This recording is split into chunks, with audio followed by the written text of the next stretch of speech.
কতটুকু হবে আমি জানি না, তবে আমাদের আন্তরিকতার ঘাটতি নেই এবং আমি আশা করি পুলিশ 100% আন্তরিক থাকবে, ব্যবসায়ী তারা আছেন তারা সহযোগিতা করবেন।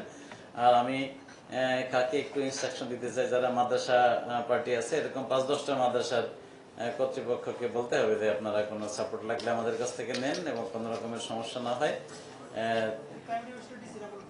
হ্যাঁ সেটাই। এবং ঢাকার যারা মাদ্রাসা আছে তারা কিন্তু আর ফড়িয়ার কাছে বিক্রি করে না। আমি মনে করি ঢাকার মাদ্রাসা যারা, তারা তো সরাসরি সব আপনাদের কাছে চলে যায়, ঠিক না?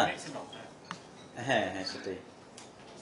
তো ঠিক আছে। হ্যাঁ, গত পরশুদিন ডিসি অফিসে মিটিং হয়েছিল, যে তখন এক মাদ্রাসার প্রিন্সিপাল বলেছিল যে সে এরকম নিয়ে গেছে গাবতলী, এখানে প্রথম দিকে দামটা বেশি ছিল, পরে নাকি ওনাকে এত কম দাম দিছে। এটা ভিন্ন, এটা তার আর কি, তার বিজনেস পলিসির কারণে এটা হবে।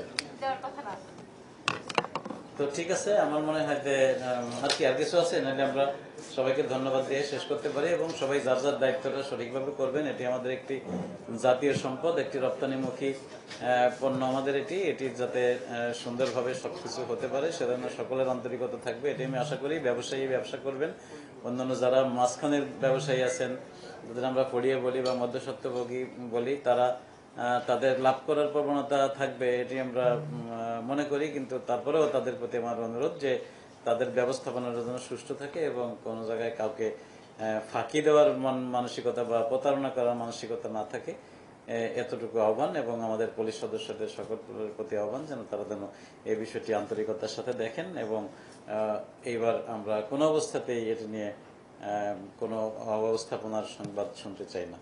তো সেই আহ্বান রেখে সকলকে ধন্যবাদ জানিয়ে আমি শেষ করছি। জয় বাংলা, জয় বঙ্গবন্ধু, বাংলাদেশ।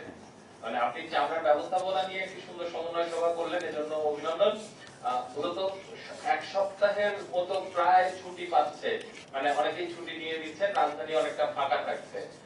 নিরাপত্তায় আপনারা প্রতিবারই পরিকল্পনা করে থাকেন, এবারও অনেক পরিকল্পনা রয়েছে। যদি এই মুহূর্তে আমরা পুরো রাজধানী ঘুরে দেখলাম অনেকটাই ফাঁকা হয়ে গিয়েছে, তো আপনাদের সর্বশেষ পরিকল্পনা কি রয়েছে এই ফাঁকা ঢাকায় নিরাপত্তা বাড়ানোর জন্য? একটু যদি বলতেন। অনেক ধন্যবাদ।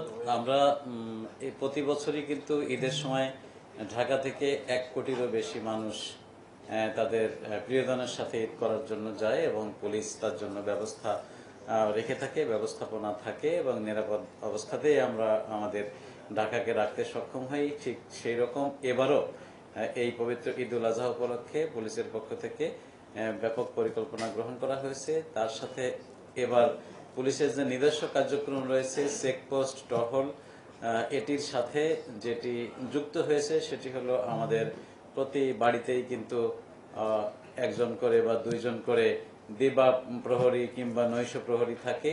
তাদেরকে আমরা এবার আমাদের ডিউটির আওতায় নিয়ে এসেছি যে আমাদের পুলিশের সাথে ম্যানেজমেন্ট করে তারা সমন্বয় করে তারাও পর্যায়ক্রমে ডিউটি করবে যাতে কোনো ধরনের সমস্যা হতে না পারে। আমরা জানি যে অনেক বাসাবাড়ি, দোকানপাট, কলকারখানা, অফিস আদালত এইগুলো খালি রেখে সবাই চলে যাচ্ছেন, সুতরাং সেটির দায়িত্ব পুলিশের কাছে। আমরা আহ্বান জানাবো যে সকলে পুলিশকে সহযোগিতা করুন এবং পুলিশের সেবা নিন এবং পুলিশের প্রতি